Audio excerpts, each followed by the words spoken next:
জনাব তারেক রহমান, আপনাকে আমাদের অনুষ্ঠানে স্বাগত জানাই। আপনি আমাদের শুভেচ্ছা এবং কৃতজ্ঞতা জানবেন। আপনি আসলে রাষ্ট্রের সর্বোচ্চ ক্ষমতায় বা রাজনীতির জায়গায়, দেশ পরিচালনায়, সেগুলিতে আপনি আসলে আসতে চেয়েছিলেন কিনা, চান কিনা, বা ওই জায়গা থেকে যদি চাইতাম, খালেদ, যদি চাইতাম, তখন যখন মিলিটারি আমার বাসায় এসে বসে রইল সারা রাত আমাকে রাজি করানোর জন্য, আমি তো লুফে নিতাম। রাজি করানোর জন্য বসে থাকতে হবে কেন? আমি যদি ক্ষমতায় চাইতাম, বলে আর চলেন চলেন, কি করতে, কি কোন জামাটা পড়তে হবে দেখিয়ে দেন, এখনই যাচ্ছি। আমি তো সেটা করিনি। তাদের সঙ্গে তর্ক করেছি, সারা রাত ধরে তর্ক করেছে যে না ভাই, আমাকে দিয়েন না, আমি এই কাজের উপযুক্ত না, আপনারা অন্য লোক খোঁজেন। তারা আমার উপরে মন ঠিক করে ফেলেছে আমাকে দিতে হবে। আমি বারে বারে বলতেছি তাদেরকে, তারা নিরাশ হয়ে ফিরে গেল, বললো যে সকালবেলা আবার আসবো, সকালবেলায় আসলে তখন আপনি আমাদেরকে বলেন যে রাজি আছেন। আমি বললাম না, সকালবেলা আসলে একই কথা পাবেন, কারণ আমি তো এটা এমন কিছু না যে মনের মধ্যে সন্দেহ রেখে, দ্বন্দ্ব রেখে আপনাদেরকে বলছি, অত্যন্ত পরিষ্কার ভাবে আপনাদের কাছে বলছি। ঠিক আছে, তা না হলে তো আমি সঙ্গে সঙ্গে রাজি হয়ে যেতাম। কে ছাড়ে যাও আপনাকে? দেশের পুরো সরকারের প্রধান হবার জন্য আহ্বান জানাচ্ছে বাংলাদেশে এরকম কয়জন মানুষ আছে বলবো যে না, আমি এই দায়িত্ব গ্রহণ করব না? আমি তো করলাম সেটা। এখন আমার নামে বলা হচ্ছে 10 বছর চেয়ে। আমি বছর নিয়ে তো প্রশ্নই ওঠে না। প্রশ্ন হচ্ছে আগামীকাল সকালবেলা আপনি শপথ গ্রহণ করবেন, এই কথা। আমি বলছি না, করবো না। তারপরে এরপরে তো কয় বছর, কয় কাণ্ড।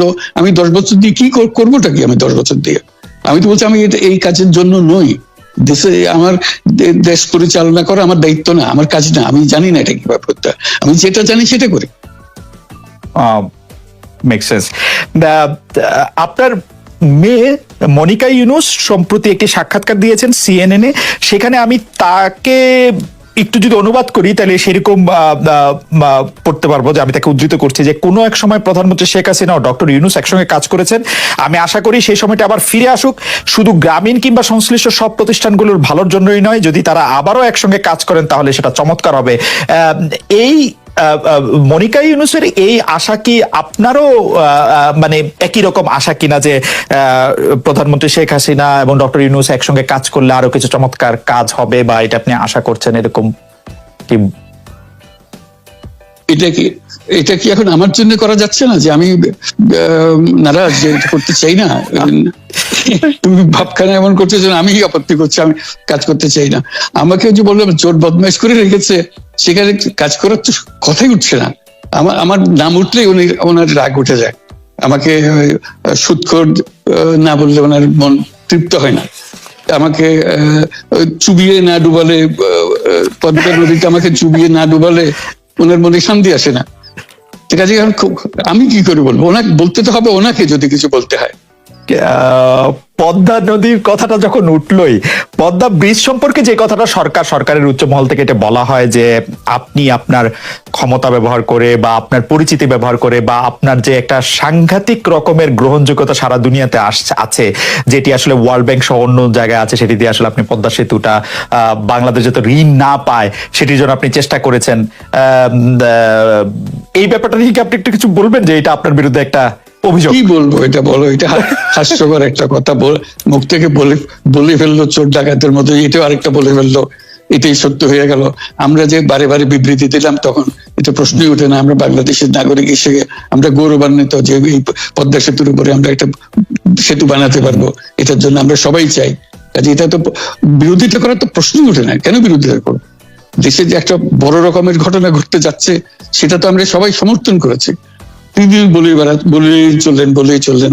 এখন একজনে বলতে থাকলে তো আমার করার কিছু তো নাই। উনি এত শক্তিধর যে এখানে আমার কথা তো কিছুই থাকে না। ওনার সরকারের যাবতীয় প্রচার যন্ত্র ওনার হাতে। আমার তো আমার গলার যত তীক্ষ্ণ।